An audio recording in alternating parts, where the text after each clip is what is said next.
नमस्कार। प्रादेशिक समाचार के साथ मैं ज्ञानेश्वर प्रसाद श्रीवास्तव। पहले मुख्य समाचार। प्रधानमंत्री नरेंद्र मोदी ने कहा है कि सरकार भ्रष्टाचारियों को कड़ी सजा दिलाने और किसानों को बुनियादी सुविधा उपलब्ध कराने के लिए प्रतिबद्ध है। मुख्यमंत्री रघुवर दास ने कहा कि सुकन्या योजना से आत्मनिर्भर होंगी बेटियां। गुमला में बालिकाओं के बीच 3 करोड़ की राशि का किया वितरण। राज्यपाल ने जनजातीय समाज को शिक्षा के प्रति जागरूक होने की जरूरत पर दिया जोर। कहा, सरकार की योजनाओं से जनजातीय समाज का हो रहा है विकास। और झारखंड मुक्ति मोर्चा का 40वां स्थापना दिवस समारोह आज दुमका के गांधी मैदान में आयोजित समारोह में कई राज्यों के कार्यकर्ता ले रहे हैं हिस्सा। और अब समाचार विस्तार से। प्रधानमंत्री नरेंद्र मोदी ने कहा कि सरकार भ्रष्टाचारियों को कड़ी सजा दिलाने के लिए प्रतिबद्ध है। श्री मोदी आज पश्चिम बंगाल के 1 दिवसीय दौरे के क्रम में दुर्गापुर में आयोजित जनसभा को संबोधित कर रहे थे। इस मौके पर उन्होंने अगले वित्त वर्ष के अंतरिम बजट का उल्लेख करते हुए कहा कि सरकार बच्चों के लिए पढ़ाई, बुजुर्गों के लिए दवाई और किसानों के लिए सिंचाई की समुचित सुविधा उपलब्ध कराने के लिए प्रतिबद्ध है। उन्होंने कहा कि केंद्रीय बजट किसानों और कामगार वर्गों के दिशा में एक ऐतिहासिक कदम है। इससे पहले श्री मोदी ठाकुर नगर में आयोजित समारोह को संबोधित करते हुए कहा कि किसानों की आय दोगुना करने के लिए विभिन्न स्तरों पर प्रयास किए जा रहे हैं। उन्होंने कहा कि अंतरिम बजट में किसानों की समस्याओं को समाधान करने का भरपूर कोशिश की गई है। देश के इतिहास में पहली बार किसानों और कामगारों के लिए बहुत बड़ी योजनाओं का ऐलान किया गया है। कल बजट में जिन योजनाओं की घोषणा की गई है उनसे देश के 12 करोड़ से ज्यादा छोटे किसान परिवारों को, 30-40 करोड़ श्रमिकों को, मेरे मजदूर भाई बहनों को और 3 करोड़ से ज्यादा मध्यम वर्ग के परिवारों को सीधा लाभ मिलना तय है। मुख्यमंत्री रघुवर दास ने महिला सशक्तिकरण और बालिका शिक्षा को बढ़ावा देने की जरूरत पर बल दिया है। श्री दास आज गुमला में दक्षिण छोटानागपुर प्रमंडलीय स्तरीय मुख्यमंत्री सुकन्या योजना जागरूकता कार्यक्रम को संबोधित कर रहे थे। इस मौके पर उन्होंने कहा कि सुकन्या योजना का उद्देश्य झारखंड की बेटियों का सशक्तिकरण और शिक्षित बनाना है। मुख्यमंत्री ने राज्य में लिंग अनुपात पर चर्चा करते हुए कहा कि प्रधानमंत्री नरेंद्र मोदी ने बेटियों की कमी को देखते हुए बेटी बचाओ बेटी पढ़ाओ योजना की शुरुआत की। उन्होंने जनजातीय समाज में लिंग अनुपात की सराहना की और कहा कि आदिवासी समाज का लिंग अनुपात अच्छा है, लेकिन शहरों में रहने वाले लोगों द्वारा अल्ट्रासाउंड के माध्यम से परीक्षण कराने के कारण बच्चियों की संख्या में कमी हो रही है। उन्होंने कहा कि भ्रूण हत्या पर रोक लगाने के लिए स्वास्थ्य विभाग द्वारा स्पष्ट आदेश दिए गए हैं। श्री दास ने कहा कि स्त्री सृष्टि की शक्ति है और इसे सशक्त बनाने के लिए सरकार द्वारा 24 जनवरी को राष्ट्रीय बालिका दिवस के अवसर पर मुख्यमंत्री सुकन्या योजना की शुरुआत की गई है।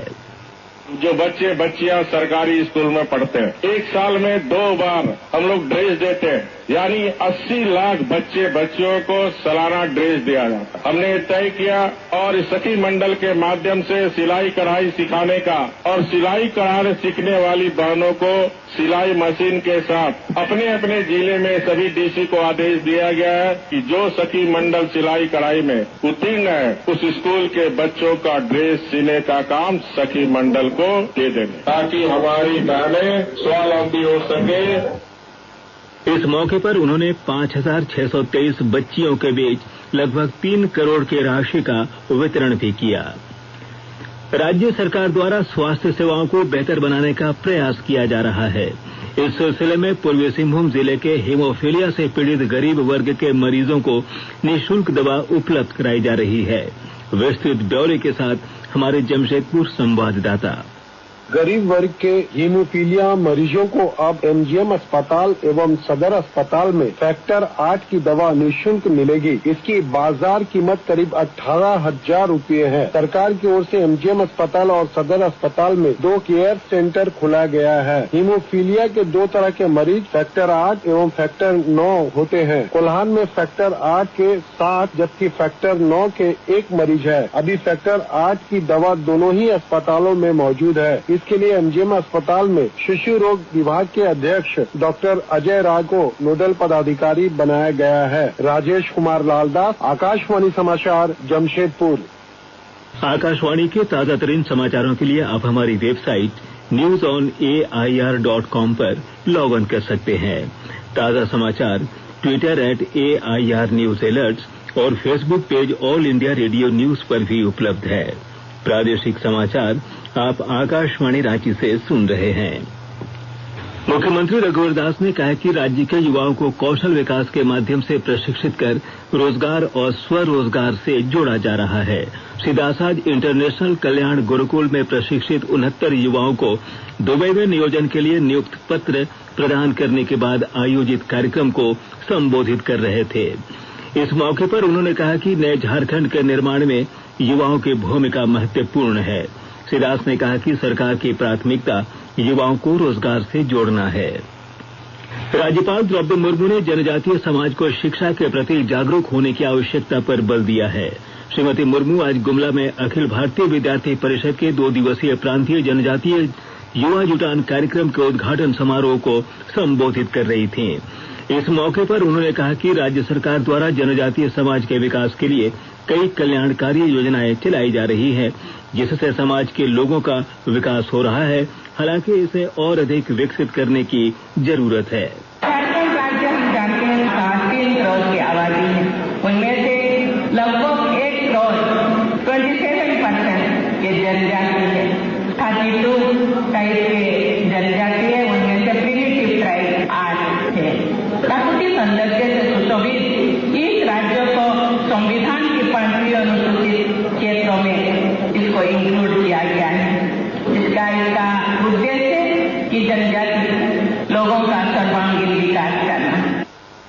कार्यक्रम को विकास भारती के सचिव पद्मश्री अशोक भगत, अखिल भारतीय विद्यार्थी परिषद के केंद्रीय सह संगठन मंत्री KN रघुनंदन और जनजातीय आयोग के राष्ट्रीय अध्यक्ष नंद कुमार शाय ने भी संबोधित किया। मुख्यमंत्री रघुवर दास ने पार्टी कार्यकर्ताओं से लोकसभा चुनाव की तैयारियों में जुटने का आह्वान किया है। श्री दास आज लातेहार जिले के चंदुआ में लोहरदगा, चतरा और पलामू लोकसभा के शक्ति केंद्र के कार्यकर्ताओं को संबोधित कर रहे थे। इस मौके पर उन्होंने कहा कि भाजपा जाति और संप्रदाय की राजनीति नहीं करती, बल्कि सबका साथ और सबका विकास के नारों में विश्वास रखती है। उधर मुख्यमंत्री ने आज जमशेदपुर में हिंदुस्तान कॉपर लिमिटेड की बंद पड़ी राखा माइंस को भी पुनः चालू किया। इस मौके पर उन्होंने कहा कि माइंस के चालू होने से इस क्षेत्र के लोगों को रोजगार के अवसर मिलेंगे। राज्य सरकार ने शहीदों के स्मारकों को संरक्षित करने का फैसला किया है। सरकार द्वारा शहीद सम्मान योजना के तहत इन इलाकों को विकसित किया जा रहा है। और ब्यौरे के साथ हमारे चाईबासा संवाददाता। पश्चिमी सिंहभूम जिले के सेरेंसिया घाटी में लड़ी गई स्वतंत्रता की लड़ाई में शहीद हुए वीरों को आज लोगों ने याद किया। ऐतिहासिक कोर विद्रोह के शहीदों को सेरेंसिया घाटी में बने स्मारक में जाकर लोगों ने श्रद्धांजलि दी। पूर्व मुख्यमंत्री मधु कोड़ा सहित जिले के जनप्रतिनिधियों व आम लोगों ने शहीद स्थल पर श्रद्धा सुमन अर्पित किया। उल्लेखनीय है कि अंग्रेजी हुकूमत के खिलाफ छापामार युद्ध में यहाँ के आदिवासी लड़ाकों ने अंग्रेजों के दांत खट्टे किए थे और इस लड़ाई में कईयों ने अपनी जान भी गंवाई थी। शहीद सम्मान योजना के तहत इन इलाकों को विकसित किया जा रहा है और शहीदों के सम्मान में राज्य सरकार ने इन स्मारकों को संरक्षित करने का फैसला भी किया है। दिलीप बनर्जी, आकाशवाणी समाचार, चाईबासा। झारखंड मुक्ति मोर्चा का 40वां स्थापना दिवस समारोह आज दुमका के गांधी मैदान में मनाया जा रहा है। इस मौके पर पार्टी के झारखंड के अलावा बिहार, पश्चिम बंगाल, उड़ीसा और असम सहित कई राज्यों के कार्यकर्ता हिस्सा ले रहे हैं। पार्टी की परंपरा के मुताबिक हजारों समर्थकों ने आज दुमका में रैली निकाली। देर रात पार्टी सुप्रीमो शिबू सोरेन कार्यकर्ताओं को संबोधित करेंगे। भारतीय पुलिस सेवा के वरिष्ठ अधिकारी ऋषि कुमार शुक्ला को केंद्रीय जांच ब्यूरो CBI का निदेशक नियुक्त किया गया है। श्री शुक्ला की नियुक्ति उच्च स्तरीय समिति की अनुशंसा के आधार पर की गई है। हजारीबाग पुलिस ने नक्सली संगठन NSPM के 2 उग्रवादियों को गिरफ्तार किया है। पुलिस उपाधीक्षक सहदेव साव ने बताया कि गिरफ्तार उग्रवादियों के पास से एक देशी कार्बाइन, 3 राइफल, 3 पिस्टल और 4 वॉकी टॉकी सहित कई आपत्तिजनक सामग्री बरामद की गई है। अंत में मुख्य समाचार एक बार फिर प्रधानमंत्री नरेंद्र मोदी ने कहा कि सरकार भ्रष्टाचारियों को कड़ी सजा दिलाने और किसानों को बुनियादी सुविधा उपलब्ध कराने के लिए प्रतिबद्ध है। मुख्यमंत्री रघुवर दास ने कहा कि सुकन्या योजना से आत्मनिर्भर होंगी बेटियां।